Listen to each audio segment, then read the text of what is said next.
All right, let's dive into one of the most powerful conversations you'll ever encounter. We're talking about a timeless dialogue between the great warrior Arjuna and his guide, Krishna, that happens right in the middle of a battlefield. We're going to unpack a lesson that gets right to the very heart of who we are, the true nature of the self. You know those moments in life when you're just stuck, completely overwhelmed, where you have no idea what to do next? Well, that is exactly where we find Arjuna. His crisis is this incredible metaphor for our own struggles, and the advice he gets is, honestly, a total game changer. So, here's how we're going to break this down. We're basically going to follow Krishna's train of thought, step by step. We'll start with Arjuna hitting rock bottom, see Krishna's pretty surprising reaction, and then really get into the core of it all, this huge difference between our physical body and our eternal soul.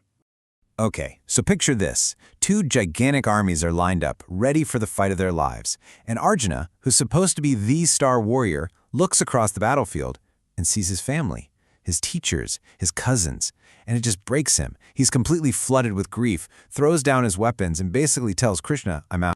And that brings us to this absolutely pivotal moment from chapter 2, verse 9. I'm going to read the Sanskrit. Just let the sound of the words wash over you. Evam uktva hrishikesham gurake shaparan tapa, nayotsya iti govindam uktva tushnim babuvaha. The translation is just so blunt. After all this emotional turmoil, he just says it plain. Govinda, I shall not fight. And then, nothing. Complete silence. He just shuts down. But here's the thing about that silence. It's not despair. It's actually a huge turning point. By falling silent, he's just surrendered to Krishna. He's accepted him as his spiritual teacher. And that surrender is the key. It means he's finally ready to listen, to receive real knowledge that's going to cut through all this confusion. So how do you think Krishna reacts to this? His best friend is having a total breakdown. You'd expect maybe some frustration, right? Or maybe some anger? Nope. Right there, between two armies, with the tension at its absolute peak, Krishna smiles. And this is where everything changes. This incredible moment is described in verse 10. Let's listen to the original. Dam uvacha Hershikesha, prahasan iva bharata, seneor ubiyor madye, vishidantam idam vacha. And the translation just paints this amazing picture. Krishna is smiling as he looks at his grief-stricken friend. I mean, can you imagine that scene? The weight of the world is on their shoulders, and yet there's this calm, knowing smile. So why the smile? It's because their relationship just leveled up. They went from friends to student and master. Krishna is pleased because now, finally, the real teaching can begin. And he does it right there in the open, not in secret, because this wisdom isn't just for Arjuna, it's for all of us. Okay, so what is Krishna's first piece of advice?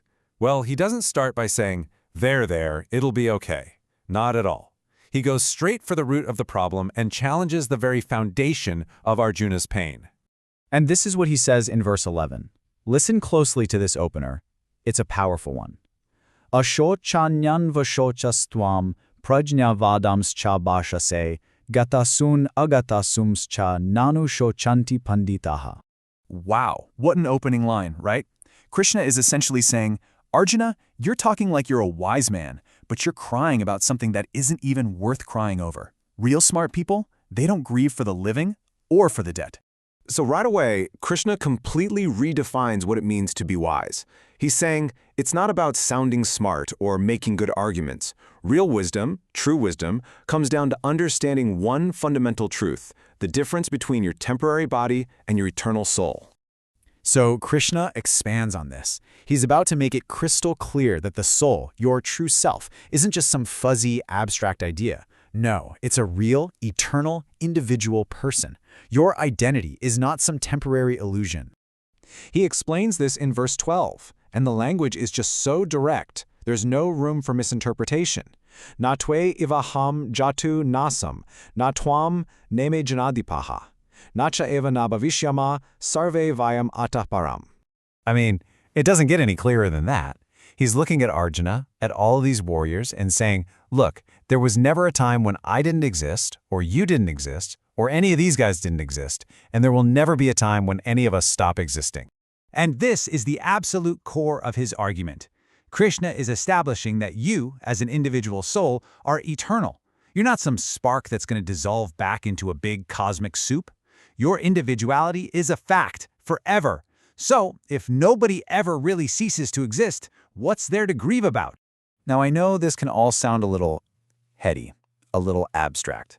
So, Krishna, being the master teacher he is, brings it right down to earth with a beautiful, simple analogy that every single one of us can relate to from our own lives. And we find this perfect little analogy in verse 13. Dehinos min yatha dehe komaram yovanam jara, datha dehantara proptir, diras tatra namuhyati. Think about it. You had a baby body, then a kid body, then a teenage body, and one day you'll have an old body.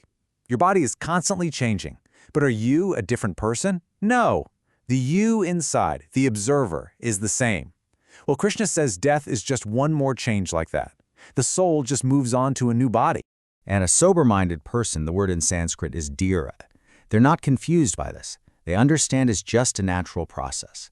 So from this viewpoint, why would you mourn death? It's kind of like getting a fresh set of clothes when your old ones are worn out. It's a chance to start fresh. So Krishna has laid down this incredible foundation. Let's just pull it all together and look at this crucial distinction he's made. This is the core lesson that totally reframes Arjuna's crisis, and maybe ours too. So it really boils down to two different realities. On one hand, you've got the body. It's born, it changes, it dies. It's temporary. And if you mistake that for your true self, it's a recipe for grief. But on the other hand, you have the soul. It's eternal, it's unchanging, it's the real you. And Krishna's whole point is, a wise person understands this difference and knows the temporary body isn't what's truly worth grieving over. And that leaves us with this really big question to think about.